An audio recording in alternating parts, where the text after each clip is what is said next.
Hello. Today is a good day. It's Monday.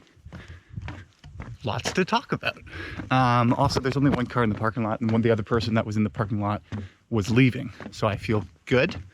Hopefully they don't come, or we're walking in the same direction so we don't run into one another. But so today did 120 dials and 2 booked demos. Now, during the morning and into the early afternoon, I was kind of frustrated with the day because I knew it was the start of October, and last month I booked 33 demos, 15 or 16 of which showed up. So then that's what, I had to surpass that number. And then so it was just frustrating making phone calls, and I was connecting with a lot of people, but then they were people who were not you disqualified, but not like they're disqualified, we never called them again, but I have too big of a book right now, I'm trying to downsize, or maybe this would be a better thing to do in the future or something like that, which is just it's almost, so then it's just frustrating going fuck, I'm getting people on the phone, but then I can't do what I'm supposed to be doing because the people don't actually want it. But I just sat in that discomfort and kept dialing, wanting to quit, wanted to just go on a break for a bit. One went, no, let's just get to 100. And throughout that process, then got someone on the phone who then I booked a demo with, and it was a really quick, easy conversation. But then so I was really relieved and happy after that, because it was okay, there you go again, a source of information, a stimulus rewarding me for doing the uncomfortable work, as well as then again reinforces the idea of winners live where quitters quit. Meaning, if I was a quitter when things got tough, I would have been okay, let's stop doing this. Let's just watch a YouTube video for a bit, do something watch a sales training sort of thing, maybe go for a walk or whatever. Not that those things aren't useful in their time and place, but it's not a, I feel tired, let's get a refresher. It's more of a, I don't like doing this, let's get a refresher. Those are two very different sort of things. That was a chipmunk. And because I then got the outcome I was hoping for, so that was good.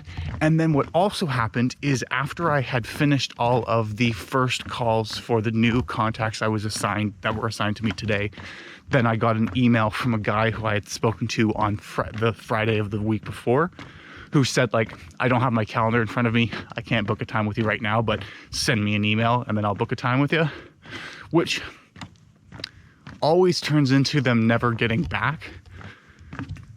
So then it's just it was one of those, you sounded like you might have been interested and said positive things, but then in the end didn't. You sounded like you had potential, but then in the end, because I didn't book the demo with you over the phone, I know that it's just a lost cause. But he actually sent me an email being hey, Duncan, I booked a demo, 11:30 tomorrow. Looks like it's with, and then it puts the person's name there. And then so I was excited, so I replied immediately, just being hey, fucking sick. Just so he had that positive sort of reward. We'll see if that turns into anything, but just it was another thing that then made me feel better during the day. And again, reinforced the idea of don't attach your emotions to the outcomes, attach your emotions to whether or not you are, don't attach your emotions to the outcomes, attach your emotions to the process. I think more just, if I consistently make 100+ dials, speak to people on the phone, am able to overcome their objections and turn them into a qualified yes, demo booked, or a qualified no, not right now, then the money will come. Then the results will follow from that. I can't chase the results though, because there are factors beyond my control, are they actually in the right time position to benefit from the services that we're providing, as an example.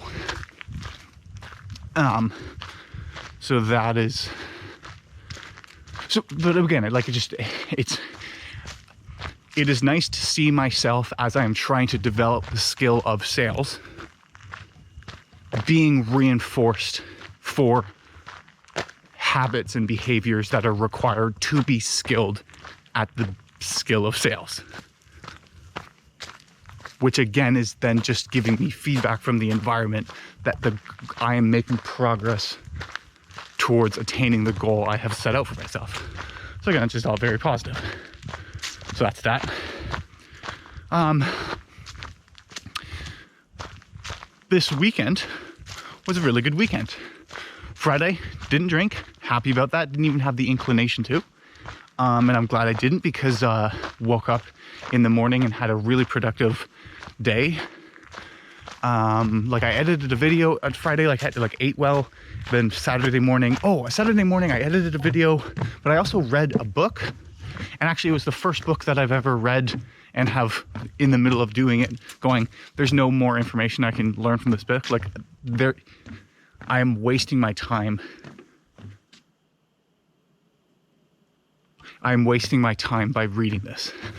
The book was called Surrounded by Idiots. And the reason why I'm wasting my time reading it is because it was giving a structure to kind of measure and understand human behavior, which is similar to the Big Five Aspect Scale, which I researched and which I developed. I don't like the word developed because it was developed by Dr. Colin DeYoung. But I have gotten answers to the questions so that there's actually a percentile. I can assign a percentile rank to the given score. I can actually give a result to the test if someone fills out the questions. And the thing is, all personality measures are either a good or a bad measure of the Big Five. Like, that is just true. And so when I'm reading it, what I'm seeing is like, you're a red character, meaning you're more dominant, goal-oriented, detail, and short with people. So I go like, yeah, no, but that is just a different way of saying someone who's highly industrious and disagreeable. And so because it was just a different way of seeing the world and it wasn't really giving anything particularly insightful, I went like, no, I'm actually wasting my time reading this. But it's cool to have read that and seen that the work that I did for the other job, developing this scale, again, developing with an asterisk, I